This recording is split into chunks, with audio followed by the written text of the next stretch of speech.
for Cook's community. You have your farmers who are right now they're trying to take it to the granaries and the market. And as you can see with the channel as it is, you can't have the number of barges, you can't load them as deeply as you normally do. John Lindemood is one of those farmers. We raise row crops, cotton, corn, wheat, and beans. With the river so low, it means an inconvenience. We have grain storage on farm, so instead of going to the granaries with our bean crop, we'll have to take them and put them in storage and bear the cost of airing them and drying them down, and instead of delivering them straight to the granaries, because all the granaries are closed down because of the river levels. Lindemood says this season could be the last for some farmers. For other farmers in the area that don't have grain storage, it means shutting down their combines, and that's just catastrophic. We've got a dry period now, but that's going to change. It will start raining, and those beans that are left in the field may or may not get harvested. They'll certainly won't bring the same amount of money. Unfortunately, there's only one thing they can do. We got to pray for rain every day. Pray for rain and try to find some place to store your beans. In Lake County, Tennessee, Jack Kane, WPSD, Local 6. Cook says low river levels could also impact the newly opened plant near the industrial park in Lake County.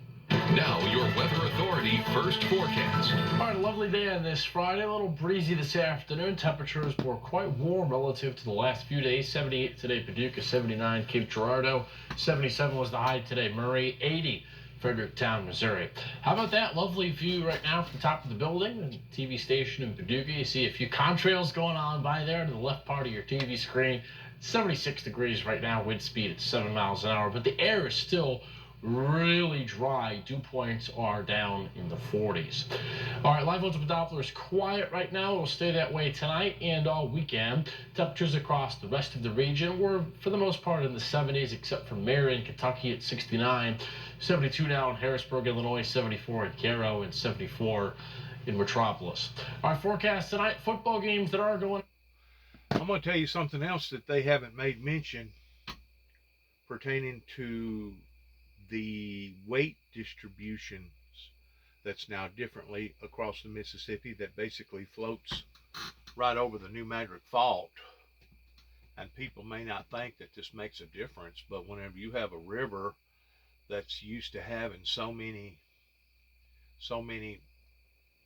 cubic million tons of pressure on areas that now all of a sudden you've taken that pressure off, it could actually form into causing some sort of major displacement of the fault, either falling or raising or going up or down. Everything affects everything, and whenever stuff starts getting proportionally imbalanced, that's whenever we start seeing consequences on every level. Just like what they're talking about right now as far as children catching this RSV increase on the rise. That's not a good sign. These are all signs of what the Bible talks about as far as end times. Vaccines should be added to the list of recommended vaccines for children going to school. The move would put the COVID-19 shot on the same level as polio, measles, and whooping cough. However, the CDC can't force the states to follow this decision. Tennessee Governor Bill Lee said he won't adopt that recommendation. In this tweet, the governor said, quote, "I've always said mandates are the wrong approach, and Tennessee has led in pushing back on federal COVID vaccine requirements. Thanks to our work with the General Assembly, Tennessee families won't be impacted by today's CDC vote. We'll continue to stand for Tennessee children and for personal freedom." Missouri Governor Mike Parson also tweeted, quote, "As long as I am governor of Missouri, I will do everything under my authority to never let the federal government mandate COVID vaccines in our schools." In politics, the mother of a University of Kentucky student found dead is calling on lawmakers to make hazing a crime in Kentucky. Her son was found dead at a fraternity last year after drinking a large amount of alcohol. Ricky Sayer has more from her testimony this week. A mother's loss of a son always leads to pain. Tracy Hazelwood has turned that pain into action. I beg that you please consider this bill. We need Lofton's Law in place as soon as possible. It's not going to bring my son back, but it might save somebody else's son. Tracy's son was Lofton Hazelwood. The University of Kentucky student died last year at the farmhouse fraternity home. Don't think that those things won't happen to you, because they can. In front of the State Judiciary Committee, she recounted the hazing her son endured as he tried to earn his spot in the fraternity. Then they had to chew tobacco and not spit until they vomited. Then they had to report to the house super early in the mornings to do wall sits while they were verbally abused. She says they were told to chug Four Locos and vandalize buildings. Lofton had called me and texted me a few times that he wanted to drop out of pledging. UK said hazing was taking place, but it didn't happen the night he died. Tracy doesn't buy it. No, I don't believe. Why would somebody count? Students told investigators Lofton had 18 one-ounce shots of wild turkey bourbon, all within 45 minutes, as part of a tradition before serenading sorority. 18 shots. That's probably more than a fifth of wild turkey in less than 45 minutes. I think this is the second time since I've been in the legislature that I really was brought to tears. Many lawmakers agreed that something has to be done. The lawmakers Tracy is working with want to make hazing a crime, like it is in some other states. Hazing would be a felony if it results in serious injury or death. And we believe that if you add the felony component to it, that it gets young people's attention. Enough to end the practice for good. I made a promise to him that I would do everything in my power to stop these senseless acts. The bill could be on the table this upcoming legislative session. The Mayfield Independent School District Board approved a 1%. You know, I'd heard about hazing and how dangerous that it is for these fraternities and everything to be able to go through their initiation period towards what they expect out of their initiators. I didn't realize that it had gone to this level of extent that people was actually dying on account of this. It's really, really incredibly, horribly bad. And now Senator Graham has gone to Trump's best friend on the Supreme Court, hoping that Justice Clarence Thomas will cut him a break. That's not likely to happen because Lindsey Graham isn't giving them a legal argument to work with. His calls to try to hustle Georgia election officials to hand Trump the election are not the kind of legislative activity that the Constitution protects. Right, and so just for folks that don't remember, the speech and debate clause does protect speech of members of Congress in their legislative duties, right? Like you can't, for instance, be sued for defamation, I believe, or you're sort of civilly indemnified from anything you say on the floor, particularly. I mean, I think that's how it was imagined. But he's trying to extend this out to like his conversations with Raffensperger or anything else he was doing. It's that way with the majority of any law enforcement, especially your judges. They're basically exempt. Immunity is what they call it. In other words, they can almost say and do whatever that they want to do, as long as it ain't something really, really, really, really bad. The odds of going after them and suing them is like slim to none. Yeah. Once you become a high-ranking either county, state, or federal official like that, you basically be treated like a king. Almost like a god. And the reason for this is because if we didn't have rules and regulations in place, we wouldn't have no sense of balance pertaining to people abusing not just the system, but abusing the people that's in the system, and that helps to protect them if they have to get down and dirty and do things that the ordinarily everyday citizen don't do. But what it also does is give them immunity clauses to the point that they don't be punished whenever they do get caught with their hand in a cookie jar, per se, near as badly as what your civilians are, your regular civilian citizens are, because they've got these immunity clauses built into their system to where even if they get caught doing something that's entirely bad or entirely wrong, they may get a slap on the back of the hand, and again, they may not. That's the reason why Donald Trump suggested that the swamp needed to be drained. Whenever you have a system that is operating on this level of unfairness to the point that these high almighties, I'm going to use that terminology, that these high almighties basically has a license to kill, has a license to do whatever that they want to do to whoever that they wanted to do it to.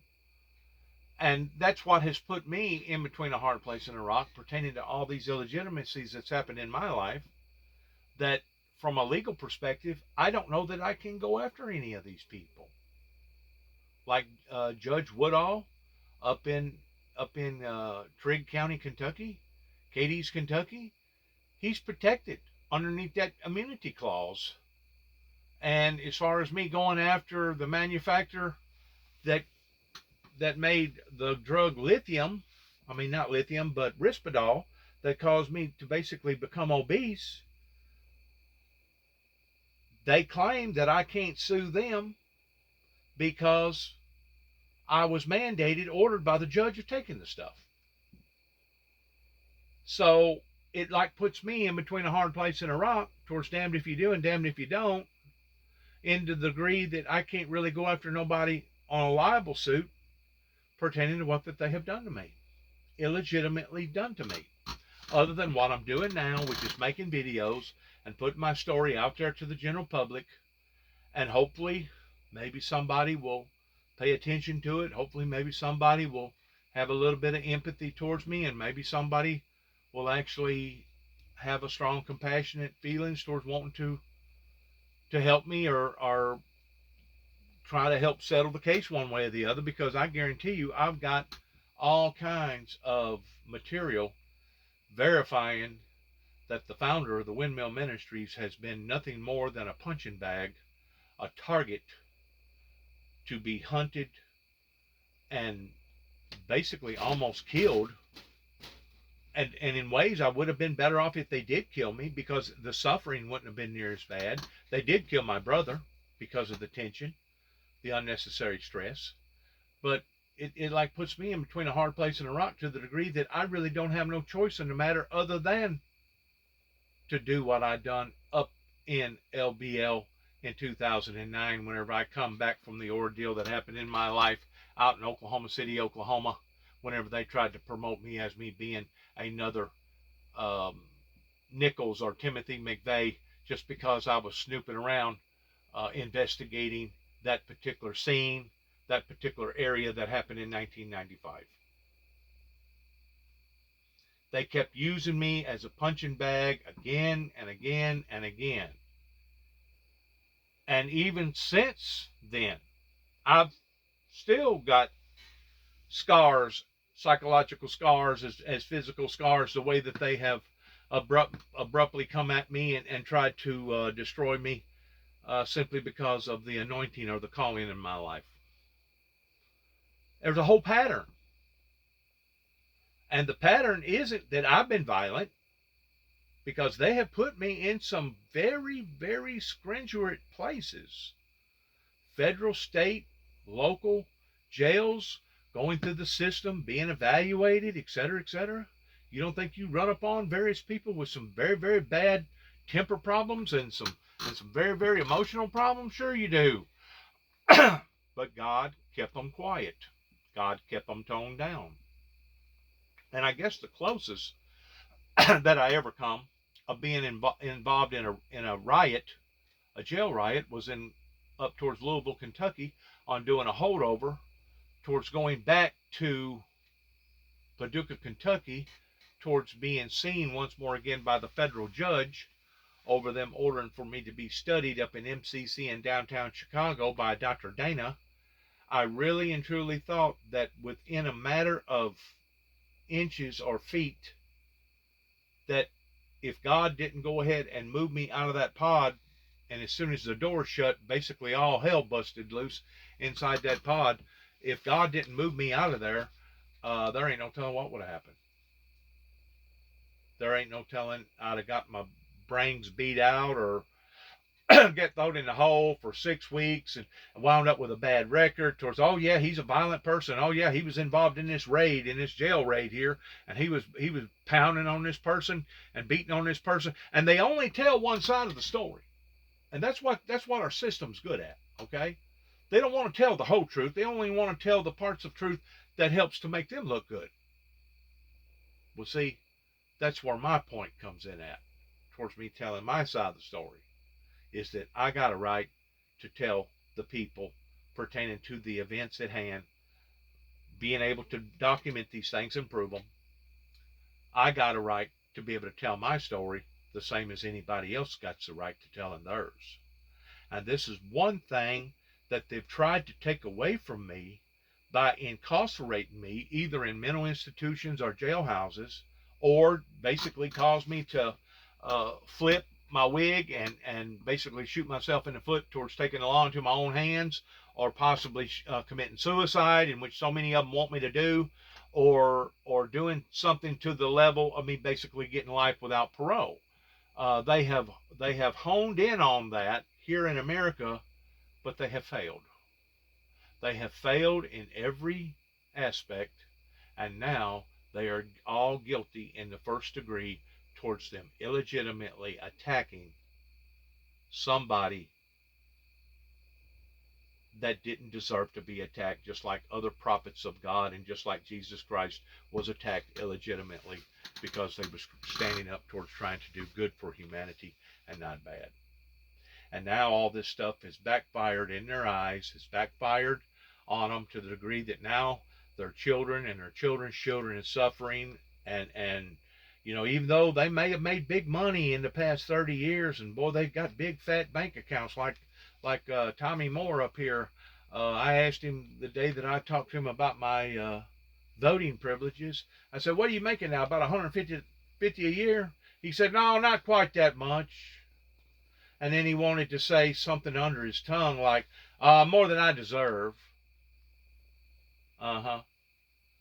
He just said that so that he could code it over towards making it look like that he was very humble or grateful for the money that he makes, in which I'm not saying that he isn't, but the fact of the matter is, if you was to offer him $250,000 a year right now, do you think he'd turn it down? Don't think so. What's he doing with all that money? Whatever he wants to do. That's my whole point. I've sat back for the past 30 plus years and I've watched farmers, I've watched bankers, I've watched judges, I've watched law enforcement agencies, I've watched politicians, I've watched preachers become bigger, stronger, more powerfuler, patting their pockets full and doing what they have done in basically stealing from this ministry. And now payday has come upon them to the point that now it's backfired on them. It's backfired on them, and they just absolutely are infuriated about me. Because not only am I still living, but I'm still talking. And I'm still telling my side of the story. And eventually, my story will get out to somebody out there, to the point that somebody will take the initiative of being empathetic and trying to find out the whole truth and not just different pieces and parts of the truth. And I guarantee you, whenever it's all said and done with, it's probably going to be one of the most amazing stories that's ever either been put on paper or possibly make a movie out of. It's probably going to be one of the most amazing stories how an individual was purposely targeted, and how that individual was lied upon and attacked again and again and again and again by various institutions, various churches, and various law enforcement agencies that has put us where we are right now towards the mighty Mississippi River starting to go dry again. This makes about the third or fourth time that I've seen it get very, very low. But I think this time it may break all-time records towards how low it's actually going to get, because it's on its way, according to one of the national news anchors. It's at a 70-year low right now, is what they're saying. A 70-year low. Not in 92, which in 92 it did fall. There was another couple years that it fell, but as we're seeing the planet warm up, heat causes evaporation. Evaporation causes moisture to basically internally go away, evaporate. I mean, it may make it up into the atmosphere, then again, it may not. And of course, we know that the atmosphere is probably, I don't know how hotter that it is, but they're claiming that it's a whole lot hotter, that causes it to hold more moisture, and it causes it to go higher. Whenever it does create, zap the moisture up there, and then whenever it does rain, it comes down in a deluge. Everything has become unstable. It has become unusual or unpredictable. And we're seeing the consequences of it on a day-to-day level now. And if it's not the people that's lashing out, it's the forces of nature that's lashing out. If it's not the forces of nature lashing out, it's other government institutions that's lashing out. So, whenever I talk and say the things that I say pertaining to it couldn't have happened to a better group of people, pertaining to all the time and money and fortitude and all the hours, endless days and weeks and months and years that I put forth in this ministry towards trying to help these people that obviously didn't want my help. They didn't want to recognize the gifts and the talents that God had given to me in regards towards these factors. Whenever I sit back and I say that it couldn't have happened to a better group of people, it's not that I wanted this to happen, because I wanted actually just the very opposite. That was the whole primary purpose for putting out the warning or the advisory to begin with. You don't try to tell somebody, prepare for a major storm, that you may want to seek some sort of refuge, either in your internal parts of your house, or maybe get into a lower part of your house. You don't tell people that so that that storm will come over there and kill them. You're telling them those things so that maybe if the storm does hit them, maybe their lives will be spared. Maybe their lives will be spared. Well, now the hardship has fallen upon to all the people's lives, and now there's still not no true accountability towards how it ever got this bad to begin with. And that's the thing about our system that's broken, is that they can dish it out, but man, whenever it comes to them taking it, they sure can't take it. No. They'll argue until they're black and blue in the face. What are you talking about? We ain't gonna listen to that guy. That guy's crazy. We ain't gonna listen to that guy. That guy is psychologically, emotionally, chemically imbalanced. We ain't gonna listen to that guy because we think he's a heretic. We ain't gonna listen to that guy because we think that he's just doing all this stuff because he's a celebrity hound. We ain't gonna listen to this guy because he's an American. Well, that's okay. You ain't gotta listen to nobody. But I tell you what you do got to do. You got to suffer the consequences along with everybody else. Because whenever the bottom falls out of this thing, pertaining to no adequate rain, and the prices continue to keep going up pertaining to our fuel and basically our bare necessities, eventually you'll get the point. It'll come home to you. And if you don't get it now, I promise you, you will get it in the life to come. I guarantee you that. If you don't get it now, towards how that you messed up and what's been going on with the Windmill Ministries missions, you'll get it eventually. You'll get it eventually. Accountability, judgment day will come to the point that I'll have to give an account for everything that I've said and done, just like everybody else will have to. And it will be God. It will be God that separates the truth from fiction. It will be God that separates the wheat from the chaff. It will be God that separates the boys from the men. It will be God that separates the ladies from the girls. It will be God that separates the ungodly and the fraudulent pretenders versus the ones that's genuinely sincere in wanting to serve God towards being in a godly form or fashion. Thanks again, and good luck to all of us. Want to say God bless America, God bless our troops, God bless our endeavors towards where America goes from here on out. Want to pray for the situations down in Florida. Don't want to forget that. Want to pray for the situations, what's going on in Ukraine. Want to pray for the expenses that's going to affect other people's lives, especially come this winter, whenever people are going to have to pay the high prices towards keeping their homes warm. In regards towards what's going on over in Germany and the UK and et cetera, and want to pray for that situation over in the United Kingdom. In regards towards their parliament basically being ripped apart, towards their prime minister only staying in power for about 6 weeks, which is the shortest term of any prime minister that's ever served, I believe. But I just want to emphasize that we need to pray for, yes, rain. We need to pray for the normalcy of the forces of nature, but most of all, we need to pray for one another. We need to pray that God's will be done, and we need to pray for a mighty move of God in the land pertaining to a mighty revival that will turn this stuff around. Because it's pretty obvious that the United States government ain't going to turn it around. It's pretty obvious that other people pertaining to either church or government affairs ain't going to turn it around. And, you know, we need to pray for our children. We need to pray for those that's going to get sick. We need to pray for those that are vulnerable. We really need to uplift those that are going to be in dire need this year, especially this winter, this Christmas, towards so many lives. It's going to be affected in a very, very negative, harsh way.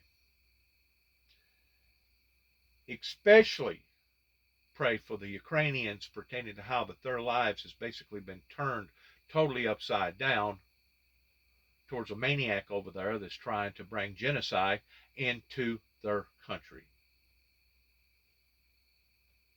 It's extremely, extremely sad towards the great sorrows that the Bible talks about, that in the last days we will see signs in the heavens and signs upon the earth such as we've never seen before. I don't know how low that the Mississippi River is going to get. I just know this: it's going to cost an extra, not millions, but billions of dollars if it remains this way all winter, because now they'll have to go out of their way towards moving stuff with truck versus moving stuff with cargo, as far as their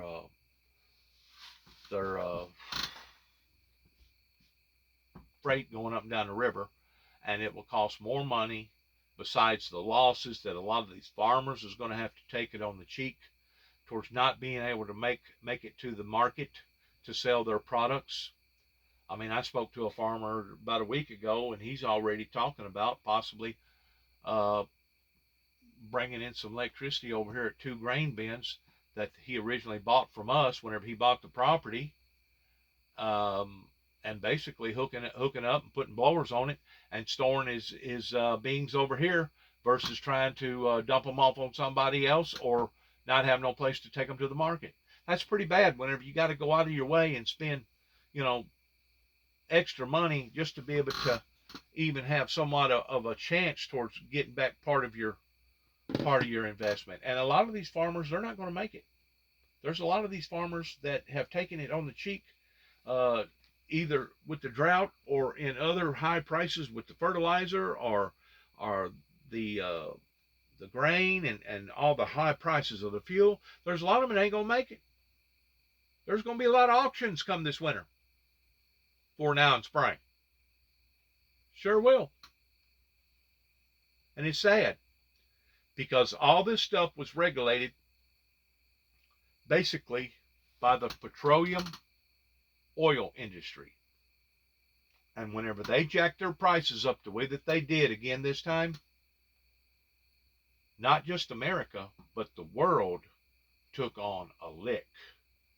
And the world took on a lick like they've never ever seen before, added on to the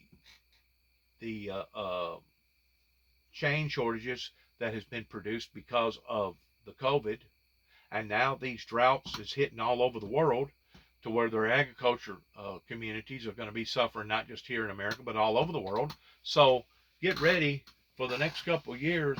People needs to concentrate on tightening their belts, because if you think it's bad right now, it's only going to get worse. It's only going to get worse, and it's going to be just like the Walmart slogan, going to be coming near a neighborhood near you.